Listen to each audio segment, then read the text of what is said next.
Numbers don't tell the whole story. They tell a very small portion of the story.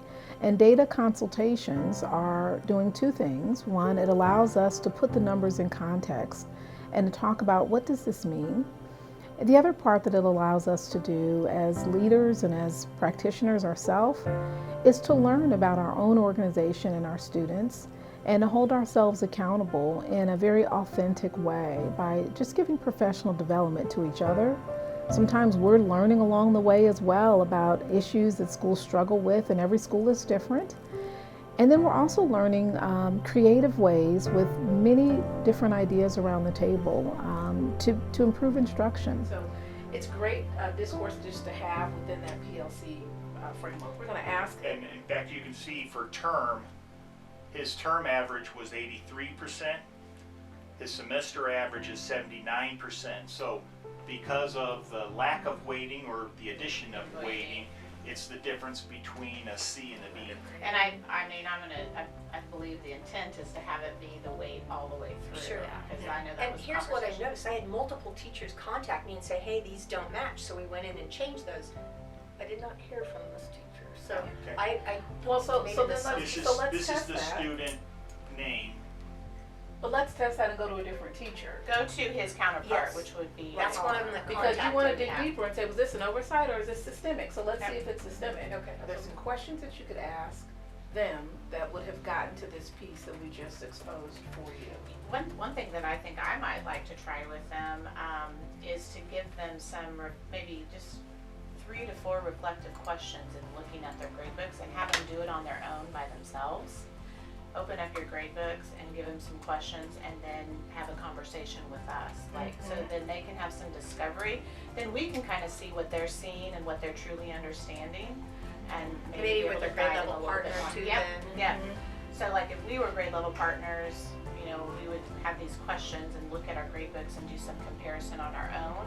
And then when they meet with administration, kind of what are the ahas, what will you change moving forward, and kind of talk about some of that rationale so they understand behind it. And perhaps in I think real that would be time. very powerful. Absolutely. One, for empowering, but also in real time for that We put that on our consistency and that 3-day. calibration piece. So in the data consult meeting, we have a team of individuals around the table, from central office staff to building level staff, where you have the instructional coach, the building level principals are in there as well. During the meeting, they will talk about attendance, discipline data, and they'll talk about grades, and they'll talk about assessment scores as well.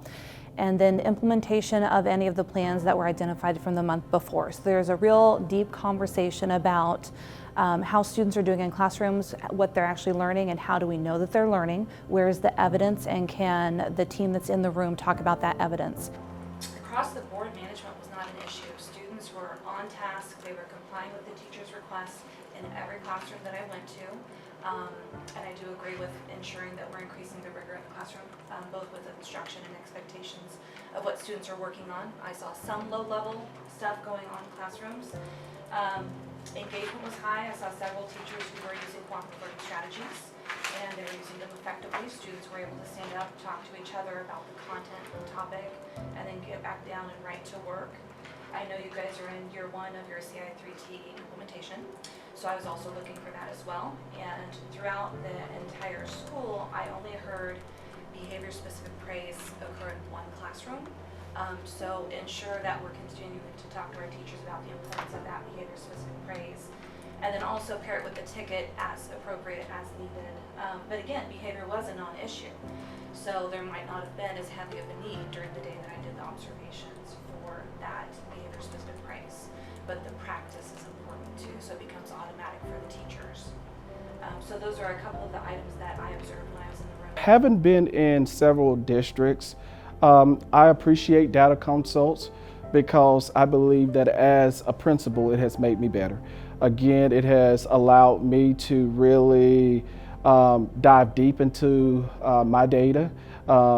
It makes me feel better as a principal because I can articulate, attendance and behavior and, the academic progress that's going on at Randolph. I do agree, and one of the things that you'll see in the console packet is that 4th grade is one of the grade levels that we try to keep our eye on, and we just we created this walkthrough collaboration tool, Go so we back could to be your able form. to. Is that form is up here on Yes. the collaboration tool that you added, which we enjoyed looking at that this morning, as well as the template. All this was from 30 days ago to now? That is correct.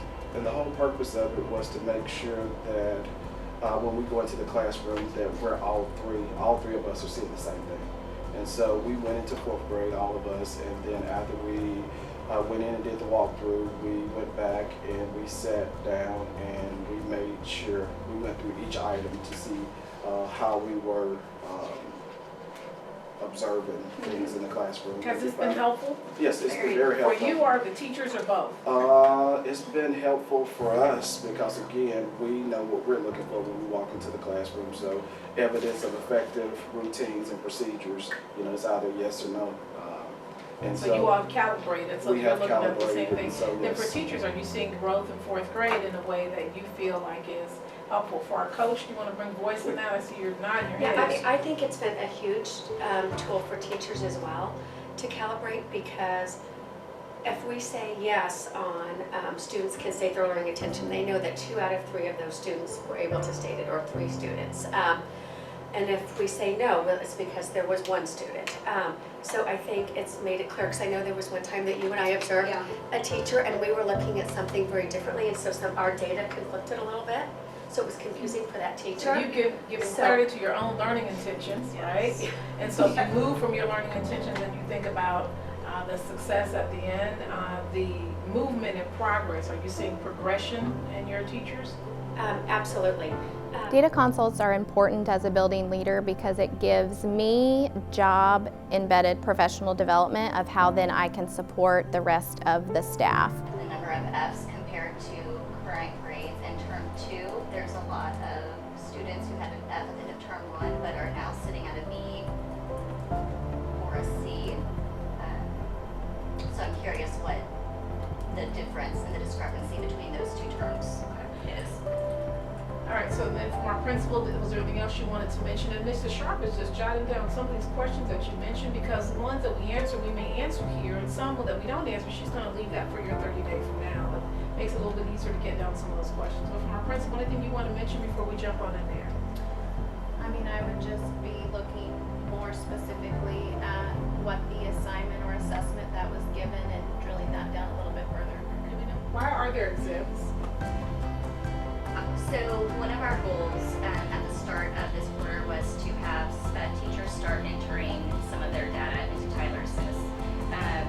So what you will see, some of those reoccurring assignments are entered by a SPED teacher.